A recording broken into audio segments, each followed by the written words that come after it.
Taylor, are you ready to start the meeting? Yes, sir.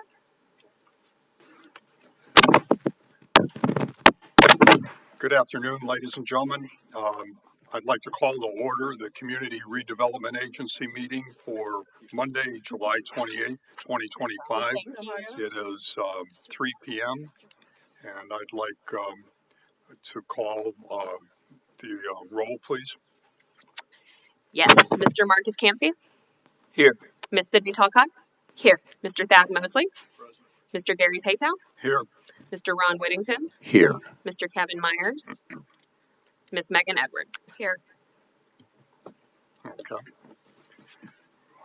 We have a small agenda today, but we will be starting with the courtesy of the floor visitors.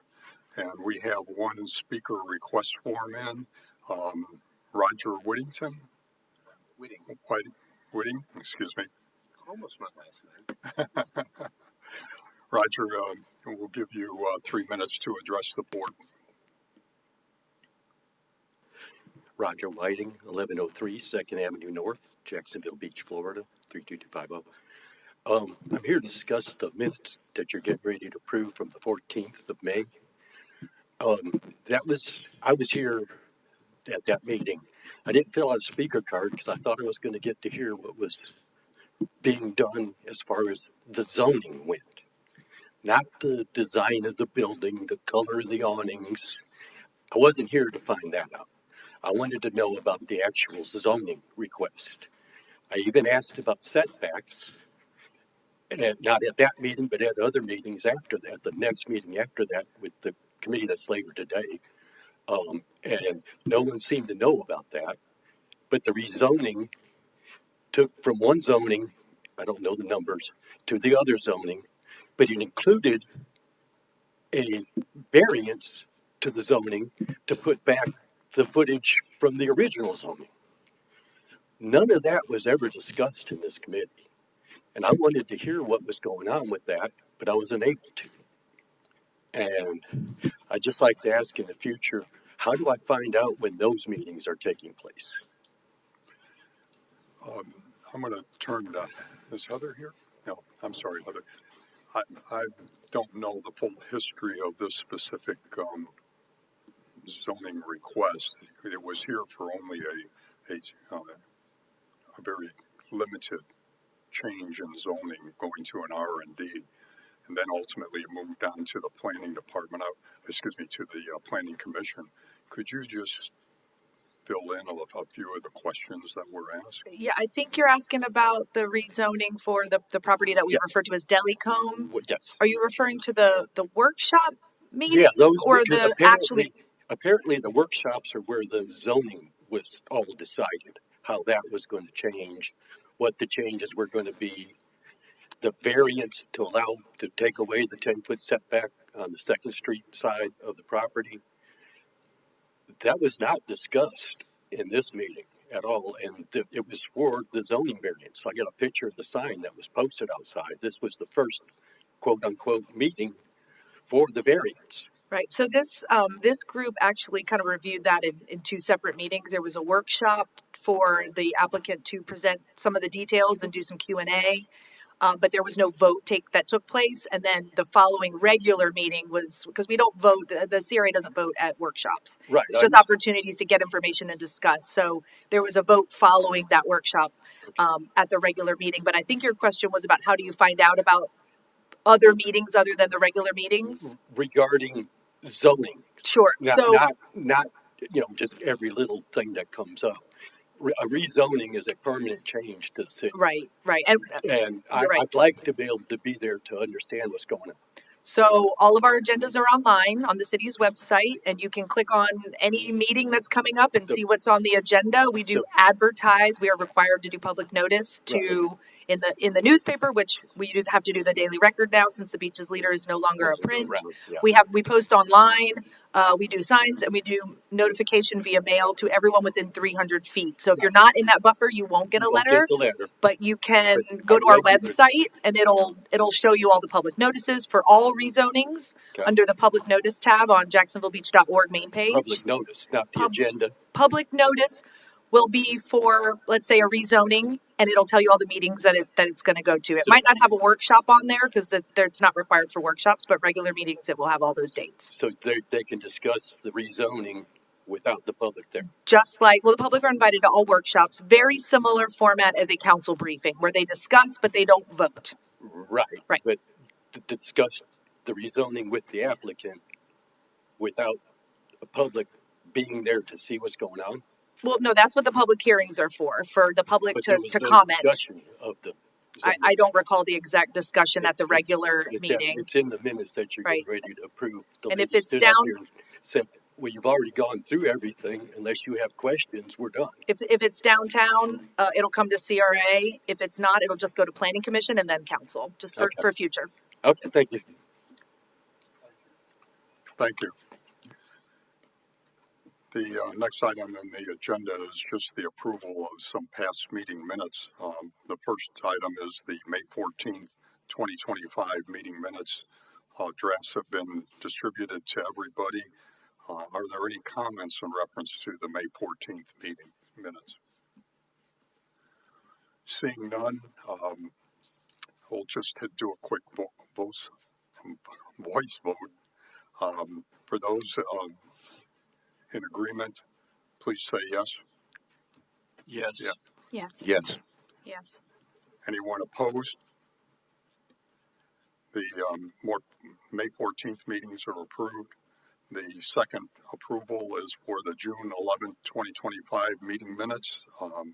Any comments or changes to those meeting minutes? Seeing none, we'll do a quick voice vote again. Those in favor, say aye. Aye. Aye. Aye. Any opposition?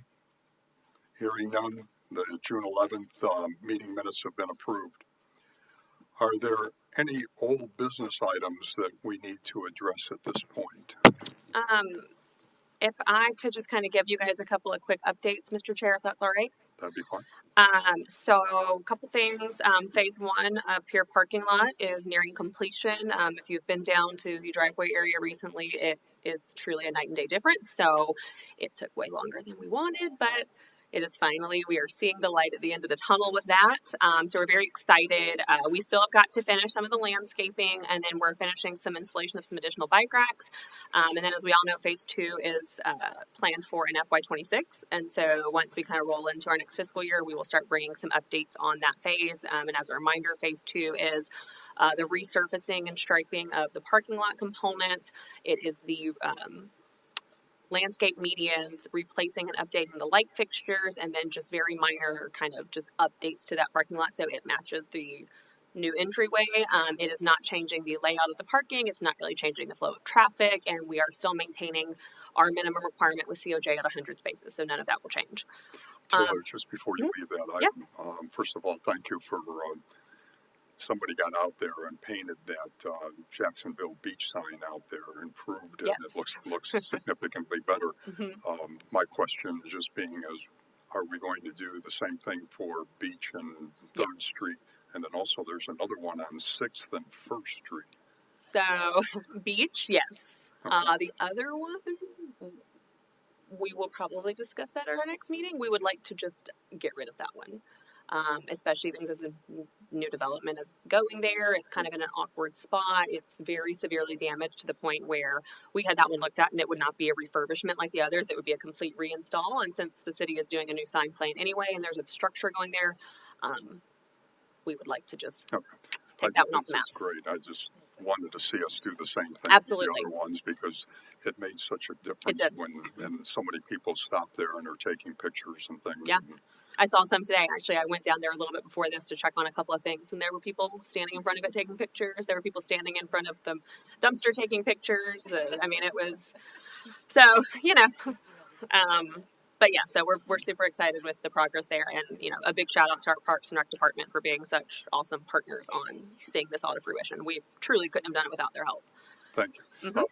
Dad had a comment. Would it be possible just to propose a motion and vote on eliminating the severely damaged sign that's adjacent to the proposed new construction and remodeling and be done with it?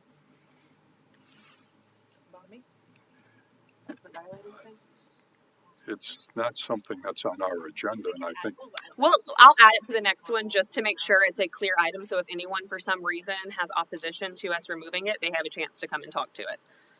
Thank you. Just to be fair.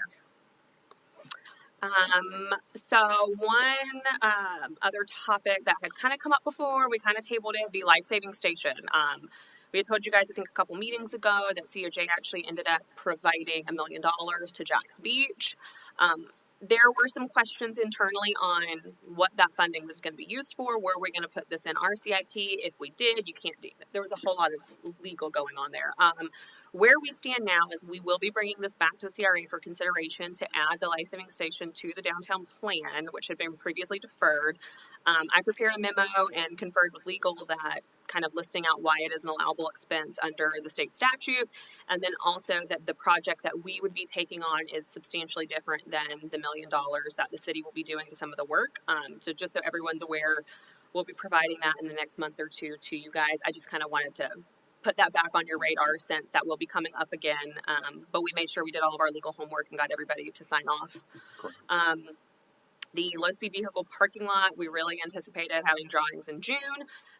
Unfortunately, once they got out there and started doing some site work and surveying, they realized they needed to do some additional drawings for drainage plans for that area that we did not anticipate. So we added that, and so that unfortunately has delayed us a couple of weeks. I am very cautiously optimistic we will have those by mid-August, and I hope to be able to bring a much better update in August for our August meeting. Unfortunately, like I said, we had to add some additional drawings to that. Our public-private partnership, that one's been a little bit since we talked about that. Our draft RFP is in the final stage of our internal legal review. Once it's complete, that will then be sent to those of you that have been around for a minute with the CRA or know Mr. Cliff Shepard. He's a wonderful redevelopment attorney, and he is the redevelopment attorney for the Florida Redevelopment Association. We are very fortunate to be able to utilize his services, so he will be reviewing our document as well, since this is really kind of the first that we're doing. Just a couple of reminders, because I know it's been a long time. Council and CRA both approved all the design criteria. That was that sheet that had about 10 or 12 bullet points of things that were going to go in. That is what Jones Edmonds also had to certify for us. So there won't be anything that comes back to council or the CRA before the issuance of the RFP. Let's see, what else do I have in here? Sorry. And then once it's issued, so I will tell you this, we will not be issuing an RFP and then just blindly you guys hear about it because it hits the streets. I will notify you like probably the week before it actually does go out so everyone's aware. We are going to have that open for approximately 90 days. We are also going to, before bid opening, we are going to publicize, Public Works actually has done this a couple of times and it works really well, kind of a pre-app meeting, if you will, where any interested developers, any parties can come to a public meeting, ask staff, Public Works, our consultants at the Southern Group, administration, whomever, any questions they want about what they're reading prior to submitting their bid. That's really worked out well with other projects and kind of prevents delays and having to kind of stop and add and change things. So we're going to do one of those. And then that's going to be a real fun one to get the ball rolling on. So that'll be a big one. Like I said, our attorney has it. He should be done here in the next week or two with that. It will then go to Mr. Shepard. Once it's gone to him, our team internally will sit down again. That also includes Mr. Jim Gilmore. We all sit down, take one final look, and then we will roll that out, which is a little scary to say that it's that close to being ready. Taylor, I think I've heard you say that once it leaves the attorney here, it goes to Shepard. Mm-hmm. Yes, sir. So we're having two attorneys review it just to make that. Okay. Absolutely. Yep. Yep. And just because there's just so many components that go into something like this, and our city attorney, I mean, he's phenomenal, but it was everyone agreed that we wanted two sets of eyes on it, and especially someone that works in redevelopment law primarily and has done several of these deals, so it will also go to their firm. The South Beach Park, the parking lot it's on the struggle bus right now. We are very aware of several potholes and large issues. I actually went down there today to just kind of take a look at what areas are unfortunately blocked off.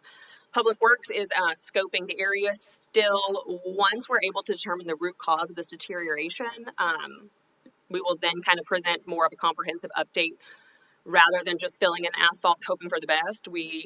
it was determined that there is an underlying cause happening and we need to figure out what that is. And so, yeah, could we aesthetically fix it? Sure. But if it's going to crack again in 6 months, why would we do that when we need to figure out what's causing it? So as soon as we have an update from Public Works on that, we will let you guys know. And if that comes in between now and our next meeting, I'll send you guys an email just because I know some of you are probably getting a lot of questions. It's a big deal, and it is, I mean, it's dangerous, and it's really just not aesthetically pleasing. So we'll update you guys on that. You know, the only thing I would say, Taylor, is that for someone who's hit those potholes, it sure would be nice to take a bag of asphalt and just dump it. Okay. I mean, particularly the ones that are 6 inches deep. And so Okay. forth. I mean, it wouldn't take much to do that, and I think we'll save the alignment on quite a number of cars that Okay. that drive through there. Absolutely. That's a good idea. I will follow up and see if we can't get some, at least temporary solution on the ones Yeah, that are in the that's center just- and in the driving area, Yeah. for sure. Yeah. Yeah, I was down there today and I had to dodge it. It's pretty bad. One of the other things, just so you guys kind of know what's coming in the future, South End Plan. We've talked a little bit about wanting to update that. We'll be bringing that to a workshop. It won't be August because we gave August over to our legal department, so they'll be doing training. But probably September, October timeframe, we'll bring you guys some changes and modifications, just to kind of clean that plan up, and then also from a visual standpoint, just make it mirror what the downtown plan is. Ironically, our plans have never quite like mirrored each other. They've never looked the same. It's weirdly confusing, so we're also going to clean it up and make it look nice as well. So we'll get that to you guys. We've been doing this art committee stuff now for about 2.5 years. We kind of learn what works, what doesn't work. We do have an open seat. We would like to make a couple of changes to their bylaws and kind of how they operate before filling that seat for fiscal year 26. So we're going to bring some changes to that to you guys as well. Kind of like I was actually telling the chairman earlier today, we're kind of housekeeping. We cleaned up the facade grant program. We're cleaning up some bylaws. We're just kind of figuring out what works and does not work with these programs. VPEATS is in their final stages of review with Public Works for their outdoor dining and fire marshal. So once they get that squared away, they will begin construction on their outdoor dining as a part of our downtown pilot program. So that's very exciting. Pier parking lot mural, he is expected to complete work in the next 2 weeks. There were a couple of delays due to some necessary repairs once we got out there that were on us. It was not the artist's fault at all.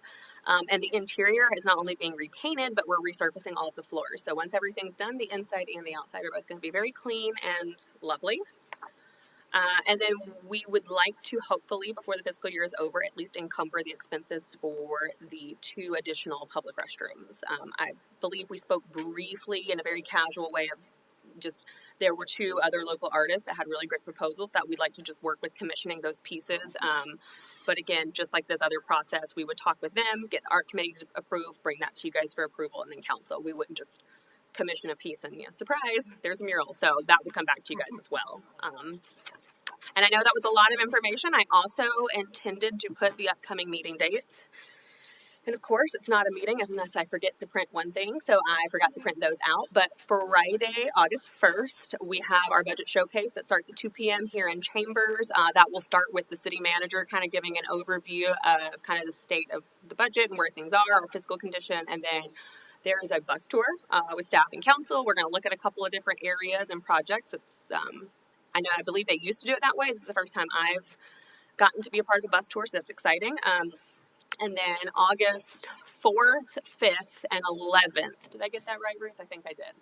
4th, 5th, and 11th are the 3 budget workshops. They're the budget discussions for various departments. The 12th is reserved for an in case they need more information from a department. And then the first reading of the budget is September 3rd, I believe. Second reading or third reading? The first reading is first reading. September the 3rd, and then the second reading would be 2 weeks after that. I think I got that right. If I just managed to... No, that can't be right. That's a Wednesday. So September, there's a budget hearing for the first reading. I will email you guys that date, but the August dates are when we start the discussion, and then it will take 2 hearings to adopt the budget, and that will get adopted at the end of September. So... August 13th is our workshop, and that will be with the legal department. And that'll be a fun, exciting PowerPoint from our city attorney. If I have it correct, August 11th is the date for the planning and CRA budget presentation. Yes, thank you, Gary. I'm sorry about that. Yeah, the 4th and 5th are other departments. Monday the 11th is us. So our budget meeting with council is August the 11th. Thank you. No, thank you. The time, I don't remember the time for that presentation. 5 for hours. 5. 5. Are there any questions on all of that update information from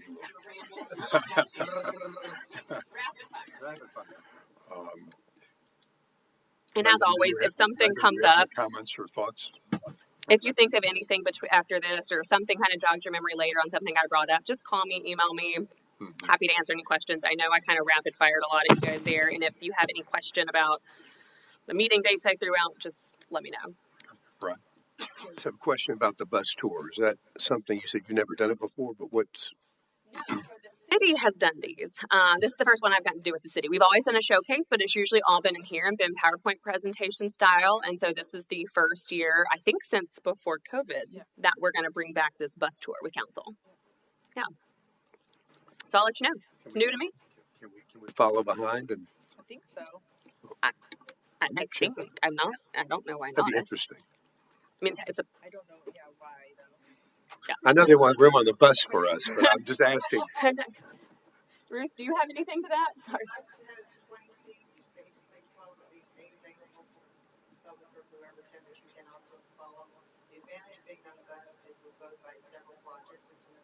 And discuss. We will discuss projects that have happened, or we'll be parking on as a matter of fact, and then we will talk about projects that are in the budget for the next year. And it's gonna kind of start here and go down towards your parking lot. Round and round, it's gonna go to a couple of projects. Okay. It's gonna go down to South Bend. At what time does that start? 2 2 in the afternoon. Okay.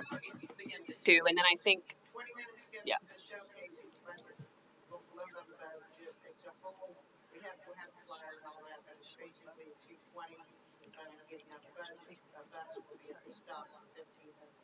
That's not, one of them will be to the water treatment plant. There's a lot of points that we stop in at. And when we stop at it, somebody will speak on the bus, the director of the department will speak on, the department head will speak on the bus. We will also be getting off the bus, getting more insight, like the water treatment plant and filtration system that we do. You can actually look at it, and the public works director speaks to that as it's going through that project. Okay. Thank you. Ted, did you have some comments? No? Sydney, anything? Marcus, no? With that, I think we shall move on to our next agenda you, item everyone. then. We've kind of finished up old business and thank you. we've got 2 items really under new business.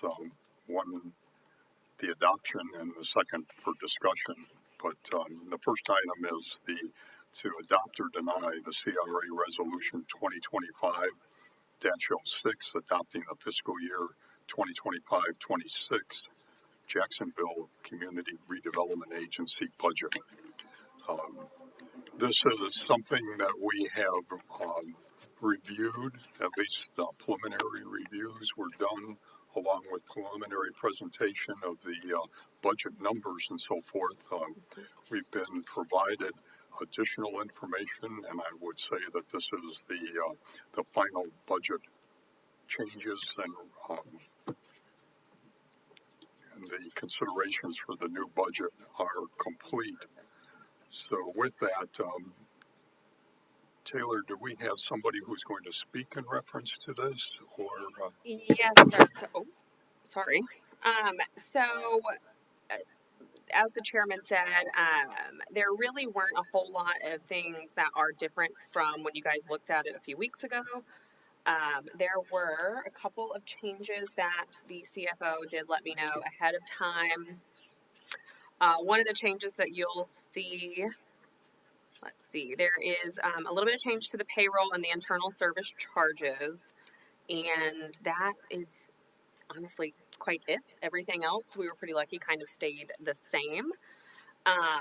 The tax increment proceeds are budgeted at $14,905,753 for both districts.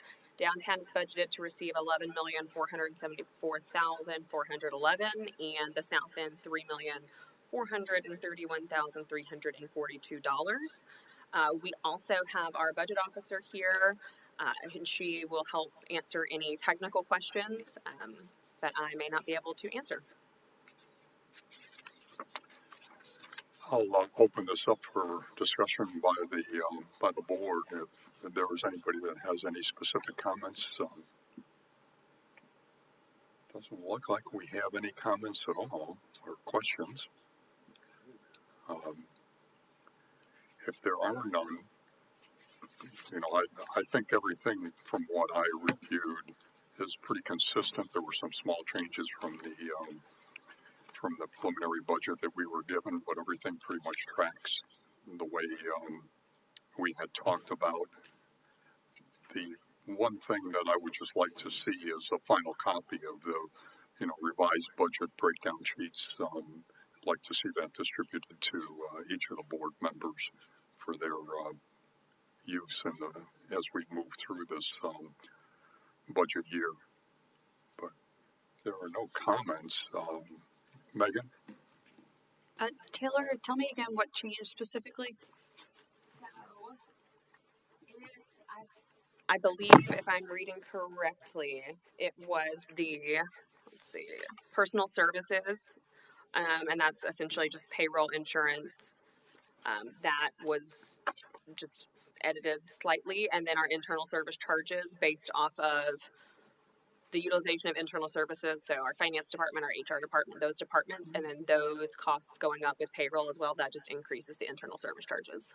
Okay, how much more was it increased? Do you know? I'm not off my head, but I can, let's see. About $11,000, it looks like, for police. And then for us, downtown, about $10,000, south end, just over $5,000. Okay, so about a net 25,000 difference. Mm-hmm. Okay. About 26. Thank you. Thank you, Ruth. It's like, I'm good, I'm not that good. Yeah, I can give the estimates. Ruth is going to give you the exact figure. Okay, and it was associated with payroll, you said? Yes, payroll, insurance, pension contribution, and internal service charge. Okay. All right, thank you. And those were, and Ruth, feel free to correct me if I'm wrong, but those were very much anticipated. We usually plan to see a little bit of fluctuation there just based on our pay plan and things going up gradually. So that was not anything that was a shock to anyone.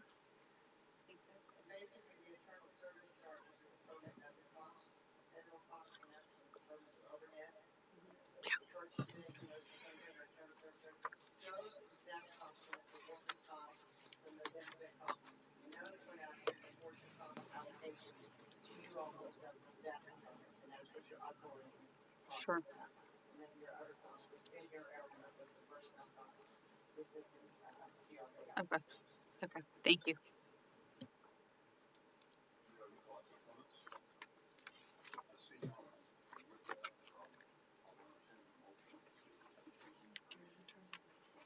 He did. He did. He did. He did. I move that we approve the fiscal year redevelopment agency budget.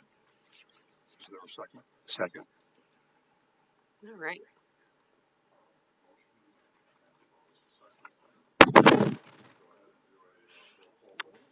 Yes, sir. Miss Sydney Talcott, Yes. Mr. Thad Mosley, Yes. Mr. Gary Paytown, Yes. Mr. Ron Whittington, Yes. Miss Megan Edwards. Yes. Thank you. It's going to make it a fun year. We've got a lot of work to do for this next fiscal year. We'd already worked on that pretty hard. The hard part comes next. Moving on, the next item on our agenda is an item for discussion, which is the facade grant proposed changes for fiscal 2026. You've been provided a copy of some recommendations and changes that staff have proposed to us, and hopefully you've had a chance to review it. We would like to get some thoughts and comments back so that we can give appropriate input to staff on how to modify this and get it into a form that we'll be able to use for the next fiscal year. Do you have anything that you want to add, Taylor? Just a couple things. It's kind of a couple of parts to this. One of the big things, at least for us, when we had an internal meeting, it was us and then administration and the finance department. One of the big recommendations we would like to make is beginning for fiscal year 26, we want to review the applications on a quarterly basis. So rather than like, oh, someone applies, we just it gives applicants kind of a 3-month window. And so then we would review January, April, July, October at our regular meetings. And we would take a look at the batches of applications there. And being as now kind of later in this, there's now a new score sheet to kind of keep track of how they rank. If you've got 5 or 6 applicants and you've got 2 that are really, really high on that scale and then the rest aren't, we just think reviewing them quarterly will give us a little bit of a better opportunity to better kind of divvy up the funds and kind of see a bigger picture of what we're kind of looking at within the district and what people are needing. And then we really want to hone in on their standing with the city. Applicants, we are going to require that they be in good standing with the city. You have no outstanding code enforcement, no prior issues. Previously you haven't done work without a permit. You haven't violated the code numerous times. Anyone that's caused significant delays, didn't comply, or creative, administrative challenges, we would ask that could be an administrative decision that, someone applies that has historically been problems. They just can get vetoed and we can, bring that to the agency. But we just want to really hone in on making sure that those that are applying are in good standing. It makes our job easier. It makes your job easier. And then also requiring kind of a new reimbursement process where they fill out their G2 form, which is already in their packet that they get. They submit it to me right now for the reimbursement process. What we want to change in that is giving them 60 days to submit all of their documentation, including permits, proof of payment, any additional verification materials that I may need to verify they did the work they said they would do. And then the 60-day period would begin either if the work they're doing requires a permit, it would be the day they got their permit. That would start their 60 days to turn their forms into me. Some work that people do not need a permit. If that's the case, once they let me know, hey, I'm done, I will then send them a certified letter with a date, and that would be the date that their 60 days starts from. For projects that do not have, permits in place or they don't submit all the required documentation in the time frame, it will cancel their grant agreement and they will receive no funding. We've done this now for a couple of fiscal years. We're kind of like, we're learning as we go, we're making some changes, but we definitely want to tighten the reins just a little bit. And I'm happy to answer any questions. Oh, and requiring that they give us 2 quotes from different vendors. So that's something we haven't required before. They typically can bring us 1 quote, they can bring us 10 quotes, whatever. We are going to now request that they give us some transparency for competitive pricing, and then also we're going to request that they give us a project timeline with some milestone dates to kind of hold them accountable to finishing the project in a certain amount of time. And we understand there will be issues. If something is delayed in shipping, that's fine. I mean, we're not going to be so strict, but what we don't want is to reward money and then 3 years later we're still waiting. So again, happy to answer questions, and then we really wanted to kind of open it up for discussion and feedback, and we can kind of take that back and fine tune and then get this program amended before fiscal year 26.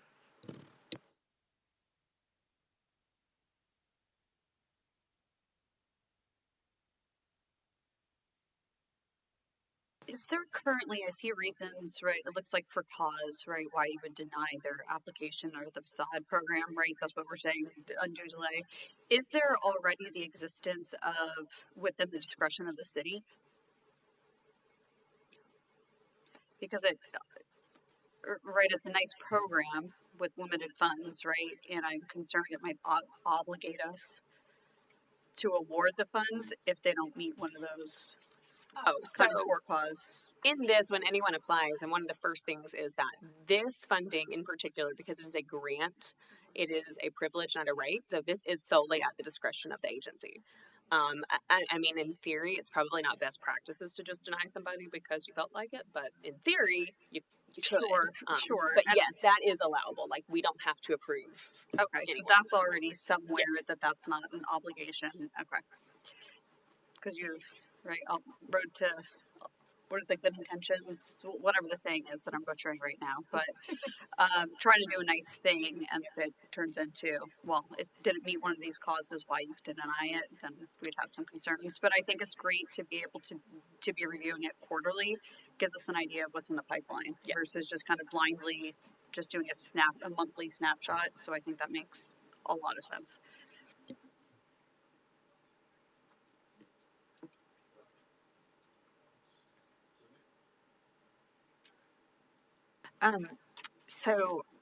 The first comment is just the ROI tool is awesome, and I think will make our jobs a lot easier, especially because it's quantifying something that otherwise is normally subjective. I feel so really excited about that. And I just had a question about the quarterly review cadence. I'm not so familiar with the nature, like the range of these projects, but is there a scenario where an applicant might feel that 3 months is too long to wait? And so in which case, like, I don't know if I suppose we could see what kind of response we get from the new plan, but maybe in the future we would consider like providing preliminary feedback or something like that within the 3-month time frame before we review, just in case like there's something obvious they could fix. So just a thought. But Yeah, and something that I do already. When someone turns it in, I've actually had this now with a couple of applicants. They've turned it in, and long before it comes to you guys, I've looked through it and been like, this ain't gonna work. Like this, and I immediately, usually within a day or two, call them and I'm like, hey, listen, this is a great idea in theory, but you need to tweak this, this, and this. This really doesn't align with the vision. And usually behind the scenes, I can kind of work with an applicant and help them understand. And then by the time it comes to you guys, it's fine. So that's something I kind of already do. But as far as the 3-month thing, that is a reality that if somebody is ready to do a project, they technically cannot start if they want to receive these funds until their application's been approved, So it may be something that unfortunately deters businesses. But at the same time, what we've seen with these grants so far is these are projects that a lot of businesses have kind of wanted to do, but it's either been, the funding is a little tight, or maybe they have other improvements that are true necessities like an AC or coolers in a restaurant or whatever, and their funds are kind of tied up there. And then this program kind of offers an opportunity for them to know they're going to get some of those costs back. And so if it's something that they've been wanting to do anyway, kind of what's 3 more months going to hurt? But we can get feedback and kind of see where it goes if that gets approved. And I was discussing with the chairman a little bit, the beauty of these programs is if something doesn't work, we can change it. yeah. We've already amended this, I think, twice since it's been implemented. We've made little changes here and there, and I kind of look at this as a living, breathing document that kind of becomes a part of this kind of annual budget process. We take a look at these different programs and, we amend what needs amending. Cool. Great. Sounds good to me. Thank you.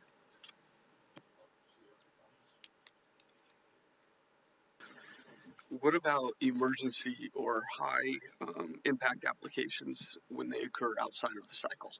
Do we have any provisions, or, God forbid, different aspects, but do we have anything that would? We don't right now. Doesn't mean that we couldn't. I think my recommendation, I'm one person, would be to either all in on quarterly, that's it. Because typically we're not really, thus far, nobody has sought one of these grants for an emergency situation. They're just not. They know it's going to take time. If there's an emergency, they're fixing it. I would recommend all in on quarterly or leave it as is, because I think I would fear if we start making exceptions, then every situation is going to become an emergency, or every, and then we're kind of like, well, what was the point in going quarterly? I think Sydney's point that since we have very specific criteria, if someone were to meet them all, they would still not be entitled to receiving a grant, nor would they have any way to appeal our rejection if we determined that it was not appropriate to make the grant, or that the prioritization of the other applicants was greater, in our opinion. I think that's a super good point, as long as that's clear, because things can get tangly.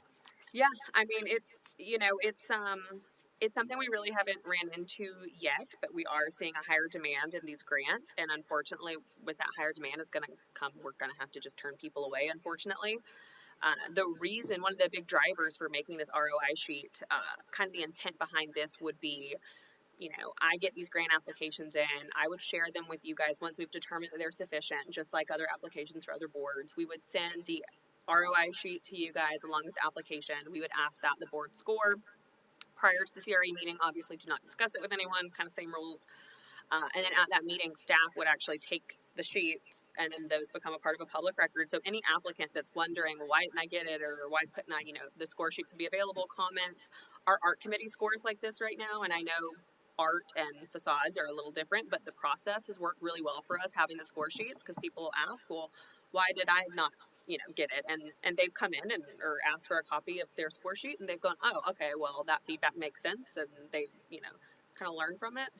Well, the fact that they're being submitted in batches gives us a chance to force rank them.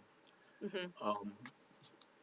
And I wasn't totally clear. Let's say we have 5 applications that we think are well documented, Mm-hmm. well presented, and in line with our vision, but we don't have the money to fund them all. Is it possible to prorate the funding amongst the different applicants as opposed to just saying yes or no? I think it would be possible to encourage them to come back the following fiscal year cycle. I hear you, but at some point you run out of money, so I just Right. didn't know. So I think if they want it and we're out of money that year, then they're just going to have to wait until October 1. So if we had 5 applicants that we all thought were excellent, that had fully complied, consulted with you, Mm-hmm. and they all came in the same quarter, Mm-hmm. would we be able to distribute the funds amongst them on a pro rata basis, or would we just have to reject 2 if we couldn't afford to fund them? Yeah, If you'd they have to reject them. Excuse me? You'd have to reject it. Once Okay. the money's gone, the money's gone. So if that first quarter we get a batch of amazing applicants and you want to award every single one and it takes up to $300,000, then that's it for the year.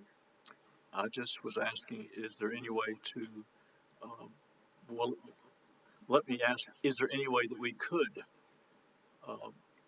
determine a proration or a lesser than full amount funding because of limitations Yeah. on dollars? I mean, so that's another thing, the discretion, because it is a grant program. If somebody says, I want $50,000, you can say, well, we're going to give you 25, so we can also give this business 25, and we can split that up. That's completely acceptable. So we could do that on. Yes. Okay. That Yeah, was my absolutely. question. I'm sorry, that's on me. And- I misunderstood. And I But yes, misunderstood the that answer. absolutely you could do. Okay. If there was a component of the project that was like a huge aesthetic game changer, and maybe something else was nice but not as big of a deal, you could say, hey, we're only going to fund this portion for this reason, but it's completely at the discretion of the agency how So we much could you say fund. we're only going to fund this portion because of funding availability. Absolutely. Okay. I Yep. just wanted to be real clear on that. Yeah, absolutely. Because Well, in the along- past, I don't think we've ever done that.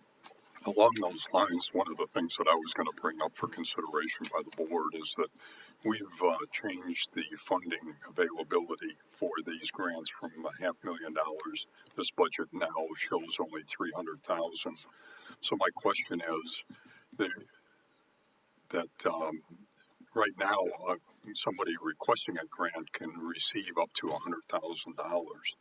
The question is does that need to be looked at, and do we need to consider something other than $100,000? I'm just going to throw something out there, like $50,000. That's the max that somebody would receive for a submitted grant because of the funding that we have available this year, which is only $300,000.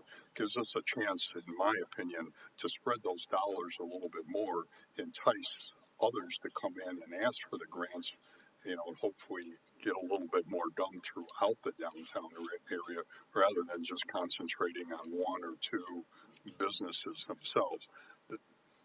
Just food for thought, and I'd love to hear comments and suggestions. Megan, I'll let you. I think it's a great idea.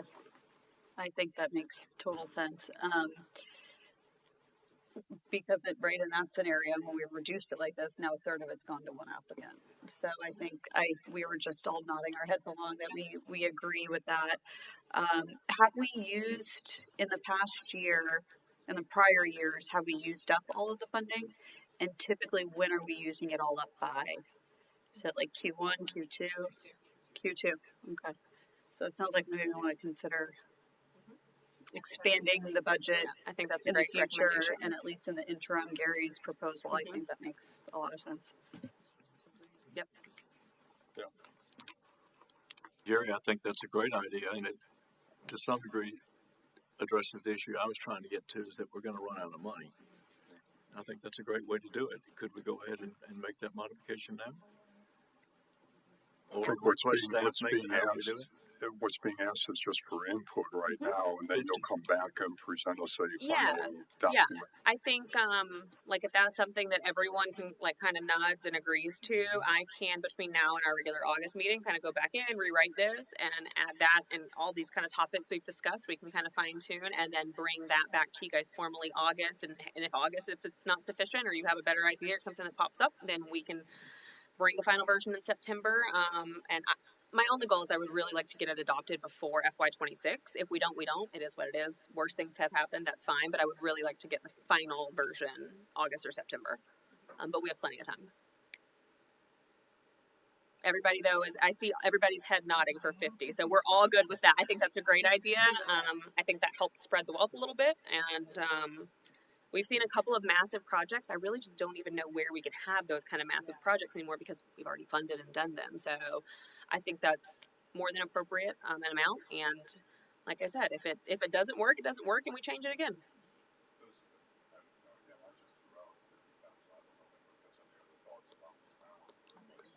I think it's fine. Yeah. I think that's appropriate. I mean, we did award, what was it, to Bricks last year? Or last year, I don't know what year we're in. But we did award the full $100,000. We've done right? 3 of those. 3 of those. Now, So- since I think Gary's the only one who was on the board for all 3 of the $100,000 ones. Yeah. But yes, we've done 3 of the full amount ones. Most actually fall between 20 to like 45, 50. We're kind of in that range. So Anyway, yeah, I think 50 makes sense. It makes it kind of worth the effort. Mhm. Right. I think it sounds appropriate. Excuse me, another item for consideration that I'd like the board just to discuss a little bit is a while back we had a applicant come in and wanted to build a canopy, which started to raise a number of questions. It's new construction, and at that time the conversation was we would come back and review it at the time we looked at changes to the grant application process. I wondered if there were any further thoughts about that, about do we limit new construction, and if we do, how do we do it? Are there any thoughts on that? Or are we comfortable with the way it's basically defined right now, which basically says repair, replacement, and or new, and then lists certain items, but specifically doesn't list canopies, which was the conversation that we had. It was $100,000 item alone, and I just wanted to make sure that we were all comfortable with that before moving on. from our perspective, the new in that sense is like let's say you have a building that the front facade is just nothing. It's just a wall. If they're going to make any improvement to that by adding an awning, by adding a patio, by adding anything to that exterior, it is technically new. If you're tearing something down and replacing it because it's unsightly, kind of like bricks, they expanded and improved, it's not a new facility per se, but that is a new component. So that's kind of where that language came in. In the actual rule packet, and I believe it was actually our previous chair that made this recommendation, and it was a good one. I believe we said somebody had to have been established, the building itself, for 3 or 5 years. Off the top of my head, I just cannot remember. That the building had to be existing. So we did that because a few years ago we had a newer building come in, and then like 4 or 5 months after opening, got a facade grant. And after kind of talking about that, we're like, well, that didn't really make a lot of sense because you just opened, like you're brand new. So as far as new buildings, probably not, but new affixed structures, architectural elements, anything aesthetic new on an existing building is what that classifies more. I hope that makes sense. I feel like I'm wording that weird. So I'm getting, not that, go ahead. I didn't much like the canopy either, but staff explained to us that it did fit the criteria. But it sure looked like a mighty fine new incremental structure to me. But that was not a disqualifying factor. And I'm not sure how the heck we could rewrite this to address that issue because of the point that was just made. You know, anything that's even on the face of the building can be a new structure, even if it's just a balcony enhancement or a reglazing. But you know, I didn't much like that, and it was explained to me that it fit, so I went ahead and voted for it after much discussion. I just And want, that was $100,000 as well, which is where I like your 50 a lot better. Thank well, you. and I just, again, it was something that came up in discussion, and I just wanted to make sure we vented it, and if we're all, comfortable, then, I'm fine. Uh, a couple of other quick comments. We do have security lighting and cameras coming as a separate grant application program, so when I saw lighting in here, I wasn't 100% sure exactly how it was getting covered, but in conversations with Taylor, we will have some further information about grants for security lighting and cameras. So we'll be looking at that. I would like to encourage also that where it talks about construction fencing, that it's not just construction at major project sites, but it's also existing fencing. I'll use Dolphin Depot as an example. Right now, it's just got chain link fence up all around it. It would be nice to see it with some kind of screening on it, in my opinion. Same thing with particularly the site that's just north of the pavilion, which would really, I think, make a significant statement in the downtown area if it had some kind of screening around it, so that we're not looking at an empty site that looks somewhat unkept and things to that extent. So Yep.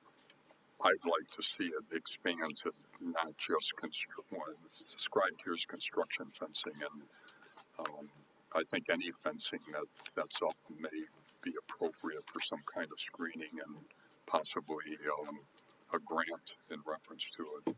I don't know how about everybody else feels in reference to that, but any thoughts?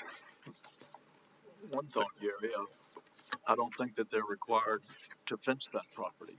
It's ugly, it's nasty, it's had at least 2, maybe 3 redevelopment plans totally approved, never executed. You're talking about What you call the Dolphin Depot property, which used to be the old homes across First Street, and also the beaches paint and carpet.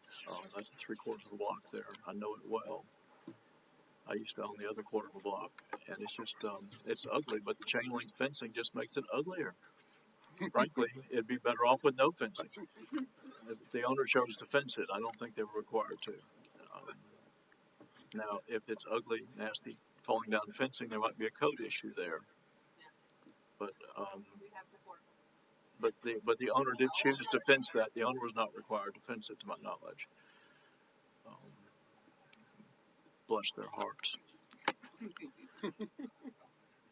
Well, the hopes here would be that it would encourage somebody to come forward, a developer to come forward and work with us to do something to more beautify those empty lots, and the fencing that's up right now is what I'm really hoping to do.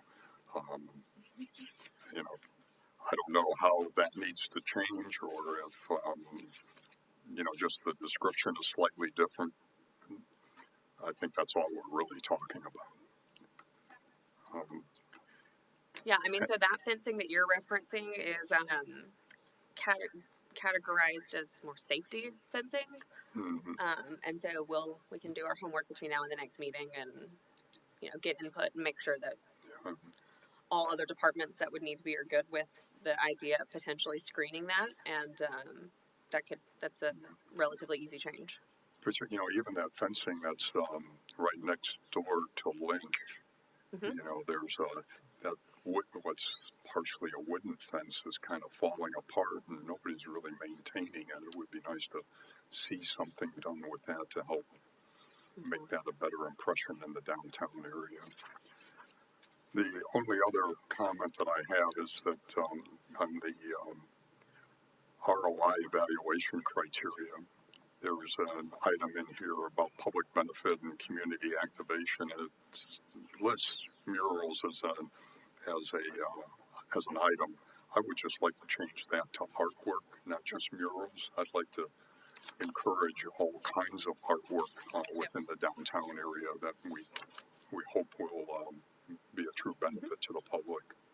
Yep, I looked after we talked earlier, Mr. Chair, and I noticed that was just a weird little typo because in the project information sheet, it already says mural and other exterior art, so that's an easy change. I'll just make that edit on the ROI sheet to match that. Okay. Back to Gary's fences. I believe that structures such as the one we were just talking about could be subject to code violations. They're ugly and they're falling down. And I believe that we have codes that require people to mow and maintain some sort of order on property.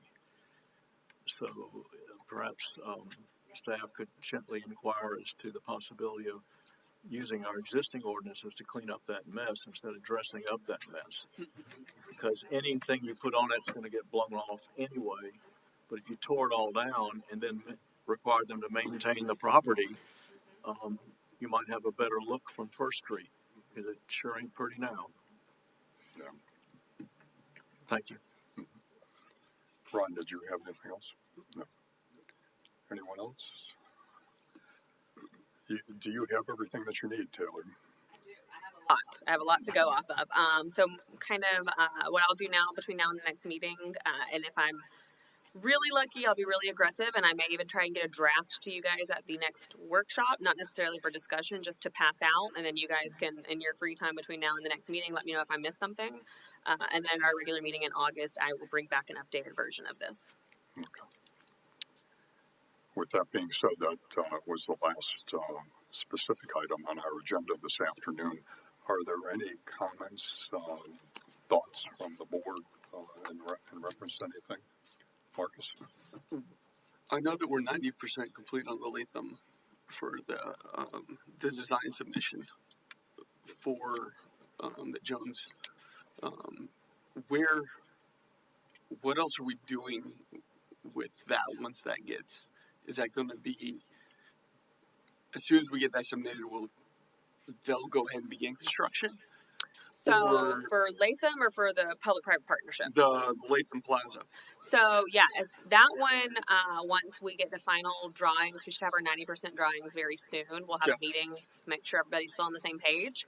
And then that package will follow the same process like we talked about. It'll go out for bid.